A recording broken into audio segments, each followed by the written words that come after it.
Akalain mo yon? Halos wala ng pag-asa pero meron pa pala. Yan ang nangyari kay Jay, ang ating viewer mula sa Saskatchewan. Siya po ay aplikante ng Saskatchewan Immigrant Nominee Program. Pero naubusan na siya ng slot. Mabuti na lang at nag-issue uli, nagdagdag ang federal government o ang IRCC ng mahigit 1,000 slots muli sa Saskatchewan. At siya'y pinalad na mapasama doon. Ibinalik na nga ng SINP ang kanyang application dahil sa cap ng slots. Pero nabuhayan ng pag-asa ang ating viewer na si Jay. Ang nangyari ho, last August, tumawag po si federal mismo kay employer nung biglang nag-open po kasi agad nag-open po uli yung program. Nadagdagan kasi kayo ang Saskatchewan. Nag-open ho uli si Saskatchewan, kailangan uli ng mga 1,000 plus uli daw na Yes.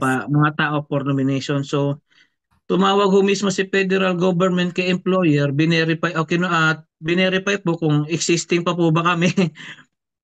Existing pa po kami. Tapos, mga ano po yun, last week ng August. Wow! Yung restaurant manager naman po namin, saka mismo yung si HR, full support naman po. Kinonfirm nila na existing pa kami. Kaya yun po, nung chinek po namin yung account namin sa SINP, ang status niya is in process na po uli. After 2 to 3 weeks, humingi po sila ng additional supporting documents like payslip and bagong offer letter. So pumunta po agad ako sa HR, binigyan naman po agad ako at na-submit po siya. Na-submit ko po yung sa akin October 3. After 3 days, nung Monday po, October 6 ng hapon ko na-receive yung approval po na may may email na po.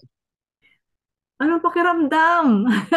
Yun po, masaya ko. Tuwan-tuwa ako kasi minessage ko ako kagad yung misis ko. At yung araw ko na yun, birthday niya. Sabi ko, ang ganda ng birthday gift sa'yo ng Panginoon ka ako. Totoo. Congratulations, Jay, at sa iyong ibang mga kasamahan dyan sa KFC sa Yorkton, Saskatchewan.